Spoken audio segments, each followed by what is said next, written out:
The world and history is filled with what if questions.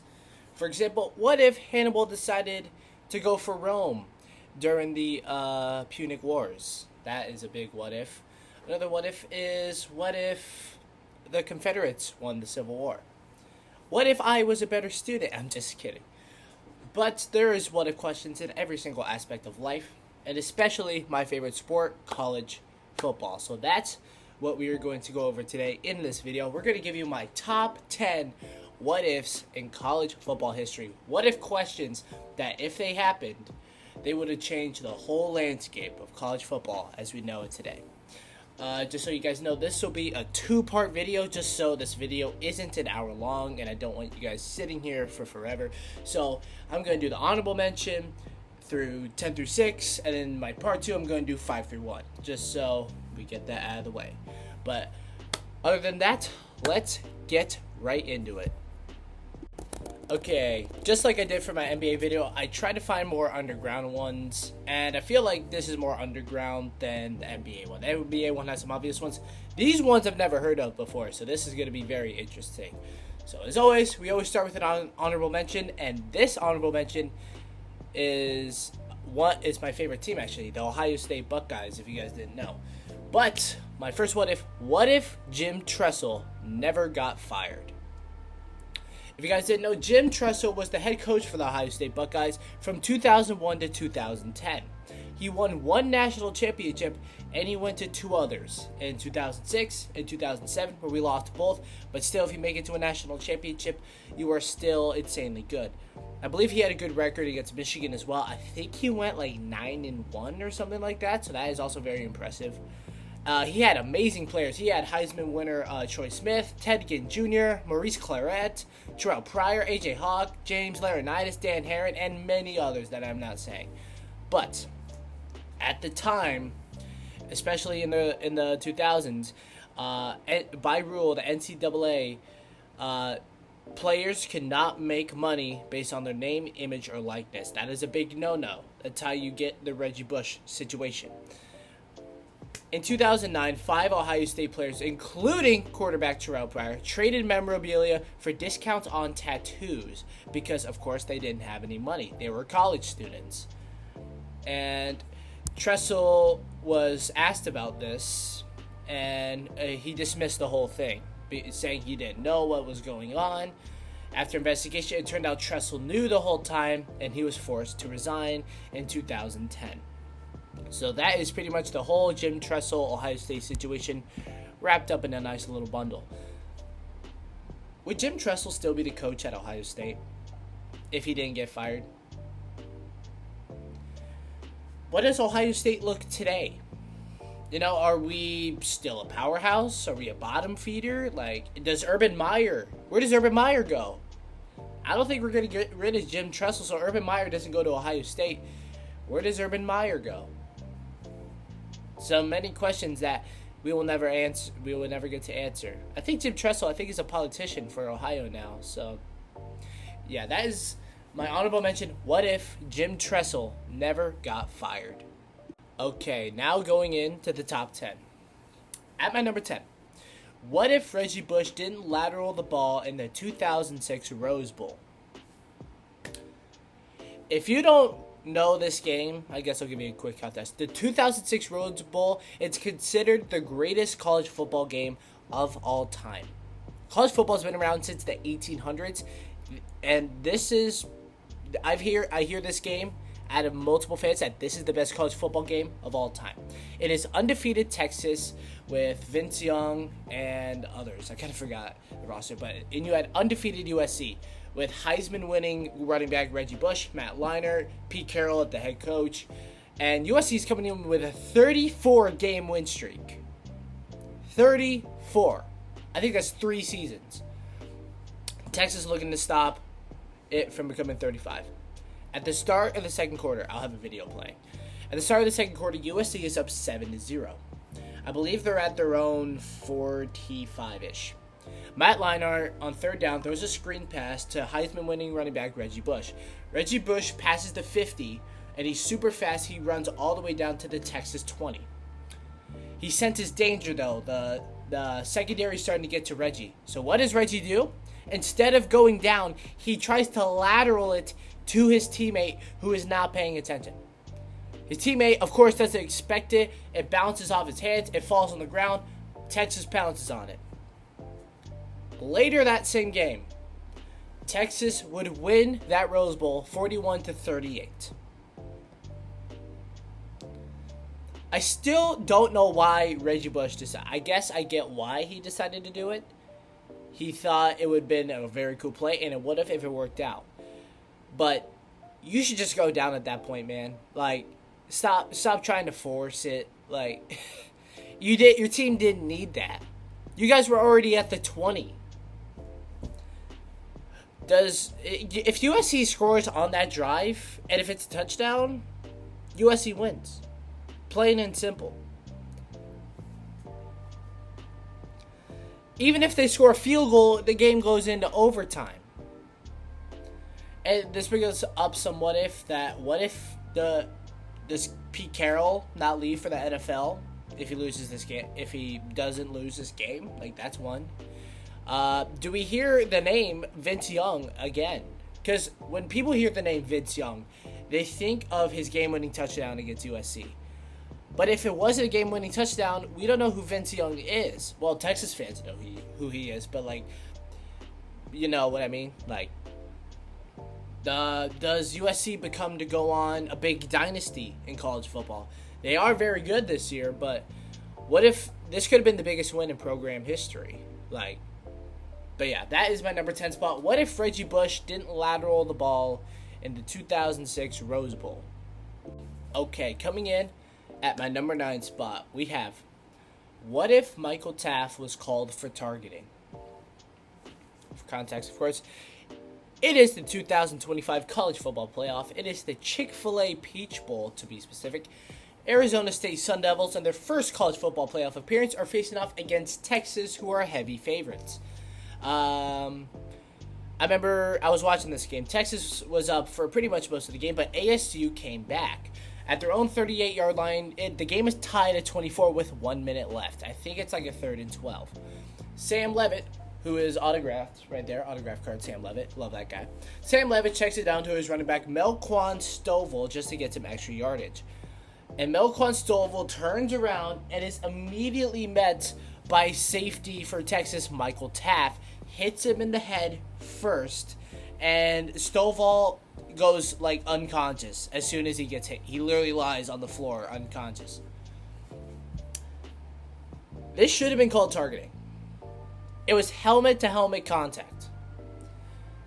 If this gets called targeting, ASU moves up 15 yards into first down, again with like a minute left, and Michael Taaffe is thrown out of the game. After review, the call was reversed.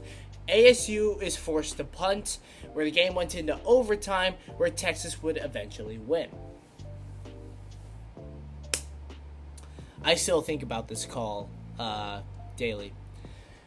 What if ASU got the call, got into field goal range, kicked the game-winning field goal? That would be the biggest win in program history, I think. They would go on to take on Ohio State for the chance at a national championship. Would they have won? I don't know. But I would love to see that, because that's two of my favorite teams. Like, man, that we were literally so close from seeing one of the biggest upsets in college football playoff history. I mean, ASU, no one really knew what ASU did last year. No one knew who ASU was last year. You know, I didn't even know who they were, to be honest. When they won the Big 12 championship, I was like, wow. Like, I didn't expect ASU of all teams. I totally thought like BYU, Utah, Baylor, someone like that to it, but ASU. And they went and they played their hearts out against a very, very talented Texas team.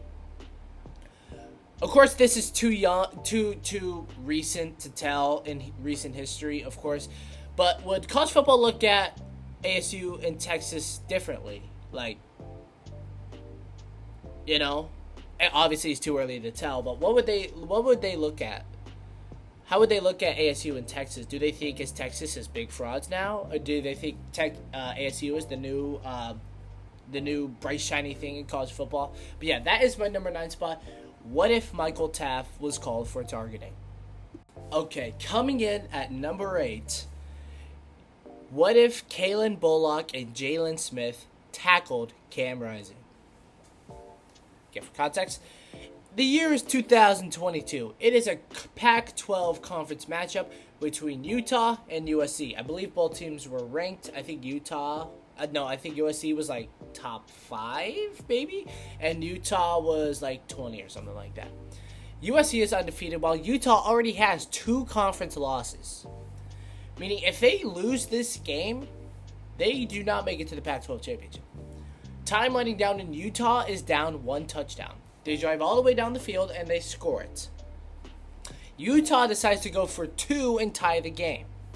They call quarterback draw. Cam Rising gets the ball and runs to the goal line, where he is met by 2 USC defenders, Kalen Bullock and Jalen Smith. Cam Rising is able to break out of both of those tackles and score, and Utah would later win on the game because there was only like 30 seconds left or something like that. This is just a little one. This isn't like that crazy, but what if he was tackled short? USC would go on to win, making Utah would then have 3 conference losses, and they would not make the Pac-12 championship in 2022. USC would most likely take on Washington with Michael Penix Jr. instead of Utah. Again, because USC took on Utah in the Pac-12 championship later that year, and Utah ended up winning, kicking out USC of the college football playoff. If USC didn't play Utah in the Pac-12 championship, and they played Washington, there's a good chance they win that game. And USC does make it to a college football playoff. Which means we would have seen Caleb Williams on USC versus Georgia in the college football playoff instead of Georgia-Ohio State. That would be an insane game. It would be immensely high scoring. Because, Caleb Williams was amazing in college, and so was that Georgia team. So yeah, that's a little fun one. What if Kalen Bullock and Jalen Smith tackled Cam Rising? Okay, coming in at my number 7 spot, what if Michigan State gave Nick Saban the money and resources to succeed? Need water for this one. If you guys didn't know, Nick Saban did a whole bunch of coaching, had a whole bunch of coaching jobs before he went to LSU in Alabama. And one of those was Michigan State. He coached there from 1995 to 1999. He was the head coach. And every single season, he improved. Of course, Nick Saban, we all know how great of a coach he is. And every year, Michigan State, they got better. They finished, the last season he was coached, they went 9-2, and that's very good. The main reason, among others, but this was the main one, the main reason he left Michigan State was because they did not give him the help he needed to turn the program around. Michigan State did not want to invest in him and let him walk to the SEC, where he would later go on to be the head coach of LSU. What if Saban never left? What if Michigan State gave him the resources? What if he had a good relationship with the AD? What would the SEC look like from 2000 to now? Is Alabama a dynasty? Is LSU still one of the power? Does LSU win those national championships? Well, they probably win in 2007. But does LSU win those championships? What does Michigan State look like today? Are they a powerhouse in the Big Ten? What would the whole landscape of college football look like today if Michigan State went all in on Nick Saban? And I know Nick Saban would have succeeded. He literally succeeded everywhere he went in college. So, yeah, that is my number 7 spot. What if Michigan State gave Nick Saban the money and resources to succeed? Okay, at my number 6 spot, of course, this will be the last one of part 1. I'll do my top 5 when I make the part 2 video, probably later this week. But at number 6, I have what if Randy Moss didn't get in trouble in his recruitment days? This one should be a fun one. Randy Moss in high school dreamed of playing at Notre Dame. Even Notre Dame head coach Lou Holtz said, quote, "He is the best high school football player I have ever seen." And of course he got offers because it's Randy Moss, of course. Randy Moss committed to Notre Dame, but then he got into a fight with another student, which got him kicked off the team, and he had to serve probation. Randy Moss played 2 years in college, in 1996 and 1997. In 1996, Notre Dame went 8-3, and their only 3 losses were to Ohio State by 7, Air Force by 3, and USC by 7. Lou Holtz would later resign after that season. What if Randy Moss was able to play at Notre Dame? Does Notre Dame go undefeated? Do they beat Air Force, Ohio State, and USC? Again, because those are one-score games. It's not like they got blew out. Does Lou Holtz not leave the team? Does Notre Dame have the chance to win another national championship? Moving on, there's more. In Prohibition, Randy Moss still had other options. He had other options, like Florida State. Florida State gave him a scholarship. So Randy Moss, while he was serving Prohibition, was probably bored. Let's be honest. He was probably bored, and he smoked weed. Right? He got caught smoking weed, and he was kicked off the Florida State team because of that. Randy Moss would then transfer to Marshall, where he'd have an amazing career. He won the Blitnikoff Award, and he was a finalist for the Heisman as a receiver for Marshall. In 1996, Florida State went undefeated but lost the national championship to Florida. I believe Steve Spurrier was the head coach. That's kind of funny. And in 1997, Florida State was on pace to go undefeated but lost to Florida again on the last game of the season by 3, which kicked them out of the national championship picture. In 1996, they kind of got blew out by Florida, but in 1997, if Randy Moss is on that roster, they could prevail against Florida and make it to the national championship again, where they have another chance to win after that. And this is what I'm getting the point. This is really not a what if on Randy Moss's legacy in college. We already know Randy Moss is his legacy in general. He's one of the greatest receivers of all time. People argue he is the greatest receiver of all time. This is a what if on college football programs like Florida State and Notre Dame, who could have the chance to have assets like him. Like they could have won. Both of them could have won a national championship. I'm just being honest. What if he went to a different school? But besides Marshall, Florida State, and Notre Dame, what if he went to another one like Florida or Michigan or another big program, Tennessee with Peyton Manning? What if he went to a different one? And what if they succeeded? That is, it's a very tough one to talk about, but. That is my number 6 spot. What if Randy Moss didn't get in trouble in his recruitment days?